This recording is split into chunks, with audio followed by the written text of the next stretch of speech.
Philippines కి 8 లక్షల టన్నుల బియ్యం ఇవ్వడానికి ఒప్పందం చేసుకున్నామని తెలిపారు మంత్రి ఉత్తమ్ కుమార్ రెడ్డి. తొలి విడతగా 12,500 టన్నులు పంపిస్తున్నామని వివరించారు. ఇతర దేశాలతో కూడా సంప్రదింపులు జరుగుతున్నాయని చెప్పారు. తెలంగాణలో 280 లక్షల టన్నుల బియ్యం ఉత్పత్తి జరుగుతోందన్న ఉత్తమ్, తెలంగాణ అవసరాలు తీరాక మిగిలిన వాటిని ఎగుమతి చేస్తున్నామన్నారు. గత ప్రభుత్వాలు ఎప్పుడూ ఇటువంటి ప్రయత్నాలు చేయలేదన్నారు ఉత్తమ్.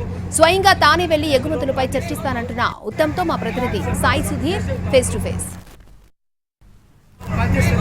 తెలంగాణ ప్రభుత్వం మరో అరుదైన ఘనత సాధించింది. తెలంగాణ నుంచి ఫిలిప్పీన్స్కి రైస్ ఎగుమతి చేయడానికి సంబంధించి ఇప్పటికే ఒప్పందం జరిగింది. దానికి సంబంధించి తెలంగాణ సివిల్ సప్లై శాఖ మంత్రి స్వయంగా వచ్చి ఆ షిప్ని ఏదైతే ఉన్నారో దాన్ని ప్రారంభించారు. ప్రస్తుతం సివిల్ సప్లై శాఖ మంత్రి తెలంగాణ ఉత్తమ్ కుమార్ రెడ్డి ఉన్నారు. సార్, ఏంటి అసలు ఈ కాన్సెప్ట్ ఏంటి సార్? ఎక్కడికి వెళ్తుంది, ఏంటి రైస్? ఈ రైసు ఫిలిప్పీన్స్ దేశానికి ఎక్స్పోర్ట్ చేయడం జరుగుతుంది. తెలంగాణ ప్రభుత్వం ఫిలిప్పీన్స్ ప్రభుత్వంతో 8 లక్షల మెట్రిక్ టన్ల రైస్ ఎక్స్పోర్ట్కి గవర్నమెంట్ ఒక ఒప్పందం చేసుకోవడం జరిగింది. దాని భాగంగా ఈ మొదటి షిప్లో 12,500 మెట్రిక్ టన్నులు ఎక్స్పోర్ట్ చేస్తున్నాం. తెలంగాణ ప్రభుత్వానికి, ముఖ్యంగా తెలంగాణకి ఏ విధమైన బెనిఫిట్ ఉంటుంది? ఇప్పుడు తెలంగాణలో ఉండే ప్రొడక్షన్ సంవత్సరానికి ఈ సంవత్సరం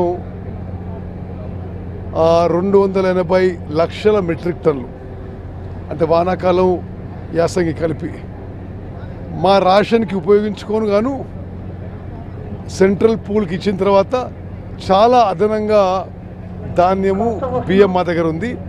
అందుకోసమే మేము సౌత్ ఈస్ట్ ఏషియాలో, ఆఫ్రికాలో వేరే దేశానికి ఎక్స్పోర్ట్ చేయడానికి మా ఎఫర్ట్ చేస్తున్నాం. దేశాలకు వెళ్ళి ఇంకేమైనా ప్రతిపాదనలు కానీ అగ్రిమెంట్స్ ఏమైనా జరిగాయి సార్?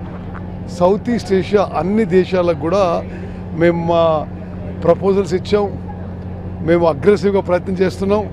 అదేవిధంగా ఆఫ్రికా దేశాలకు కూడా ప్రయత్నం చేస్తున్నాం. ఇప్పుడే ఎందుకు అంటే గతంలో కూడా గత ప్రభుత్వాలు గత 10 ఏళ్ళ నుంచి చూస్తున్నాం, కానీ అంటే ఇప్పుడే మీ ప్రభుత్వం వచ్చిన తర్వాత జరుగుతుంది చూస్తారు.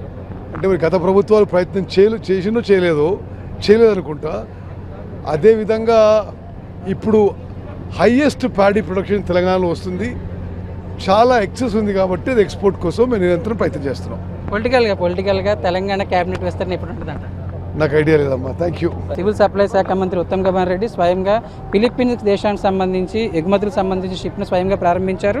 మేము ఈ ప్రభుత్వం వచ్చిన తర్వాత, కాంగ్రెస్ ప్రభుత్వం వచ్చిన తర్వాత దీనికి సంబంధించి పూర్తి స్థాయిలో ఎఫెక్ట్ పెట్టడం వల్ల ఇతర దేశాలకు ఈ తెలంగాణ రైస్ని పంపించే ఏర్పాట్లు చేస్తున్నామని స్వయంగా ఉత్తమ్ కుమార్ రెడ్డి చెప్తున్నారు. దానికి సంబంధించి కూడా పూర్తి స్థాయిలో ఇప్పటికే 8 లక్షల మెట్రిక్ టన్నులు ఫిలిప్పీన్స్ వెళ్ళడానికి అగ్రిమెంట్ జరిగింది. కాబట్టి తొలి విడతగా 12,500 మెట్రిక్ టన్నుల రైస్ అనేది ఎక్కడి నుంచి వెళ్తున్న పరిస్థితి. ప్రకాష్తో సాయి సుధీర్, ఎన్టీవీ.